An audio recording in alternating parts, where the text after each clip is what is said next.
Hey there, welcome back to my channel. It's your everyday nurse Abby. So we are continuing our series on the brain and its relation to mental disorders. In our previous discussion, we got to know about the lobes of the brain. We learned about the frontal lobe, the parietal lobe, the temporal lobe, and the occipital lobe. In today's discussion, we are going to talk about the second aspect of the forebrain, which is the diencephalon. So the Diacephalon connects the forebrain to the midbrain. Don't forget, we learned about the part of the brain saying that we have the forebrain, the midbrain, and the hindbrain. So what the Diacephalon does is to connect the forebrain to the midbrain. And the Diacephalon is located deep within the brain. Centrally, it sits on top of the brain stem, above the midbrain, and under the cerebrum. So let me take that one again. So the diencephalon is located deep within the brain and it sits on top of the brain stem, above the midbrain, and under the cerebrum. The cerebrum we got to know is the first part of the forebrain. So now what's the function of the diencephalon? Its main function is to coordinate with the endocrine system of the body to release hormones. And some of these hormones includes our growth hormones, the hormones that regulate our menstrual cycle, that is in females, and then the hormones that we also receive or the hormones produced during pregnancy. So the diencephalon, together with the endocrine system, helps in releasing these hormones. The diencephalon also regulates our sleep wake cycle. That is how we sleep and wake up. It regulates that cycle. And it also regulates our body temperature and appetite, ensuring that there is homeostasis and other things in the body. So there are many parts of the diencephalon, but in our discussion, we'll be talking about just three of these parts. There are many others, but we'll consider just these three. So these three parts are the thalamus, the hypothalamus, and the epithalamus. So I will take that again. That is the thalamus, the hypothalamus, and epithalamus. So we'll first of all start with the thalamus. So the thalamus is located within the brain in the cerebral cortex adjacent to the hypothalamus. Let me take that again. The thalamus is located within the brain in the cerebral cortex adjacent to the hypothalamus. So let's get to know something about the cerebral cortex. So the cerebral cortex is the outer layer or outermost layer of the brain that is associated with our highest mental capabilities. So to better understand, it is the outer covering of the surface of the cerebral hemisphere. We got to know that the cerebral hemisphere is in two parts and they have lobes, and that is the lobes that we discussed in our previous video. So it is the outer covering of the surface of the cerebral hemisphere, and it is involved in high level of processes of our consciousness, our thoughts, reasoning, and other functions. So that is all about the cerebral cortex. So now let's move back to the thalamus.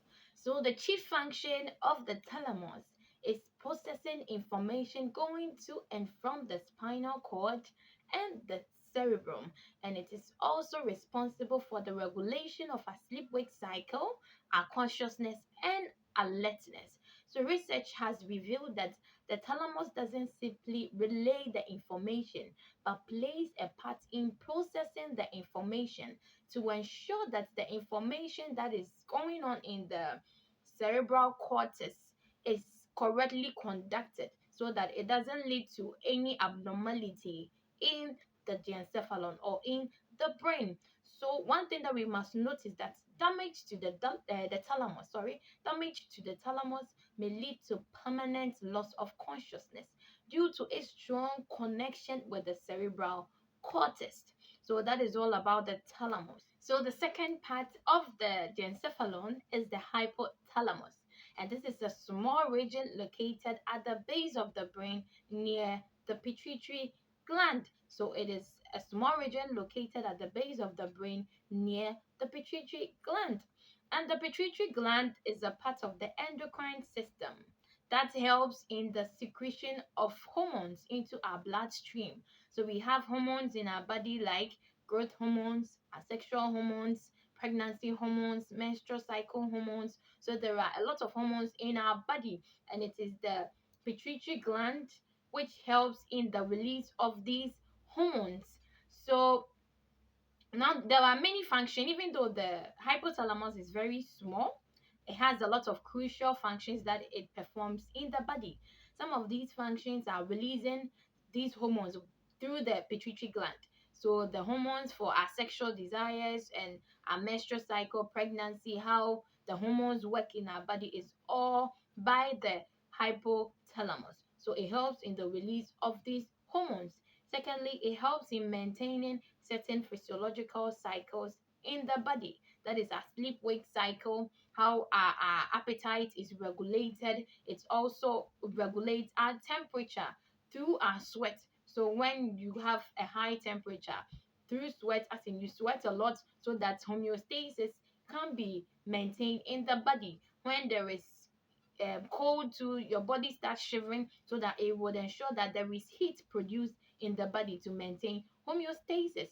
It also manages our sexual behaviors, that is stimulating the pituitary gland to release our sex hormones so that we can show some response to sexual activities. It also aids in regulating emotional responses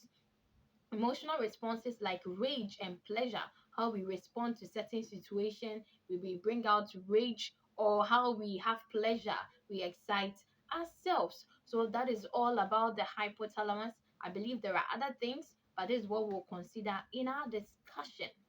So the last part of the diencephalon that we'll be considering in our video is the epithalamus.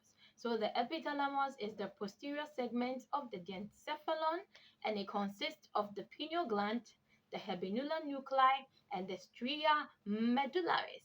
And some of the components or some of the function of its components, that's the epithalamus, is the secretion of melanin by the pineal gland. So melanin is simply responsible for the color of our hair, our skin, and our eye. So that is the work of the pineal gland. And then the habenular nuclei acts as a regulator of key central nervous function, that is with relation to our neurotransmitters. So it sends certain information to the midbrain, which aids or which helps in the release of certain neurotransmitters. So thank you very much for your attention. It's been an exciting moment having this discussion. So meet you as we move on to the next part of the brain, which is the midbrain, to know also what the midbrain does in the body. Thank you.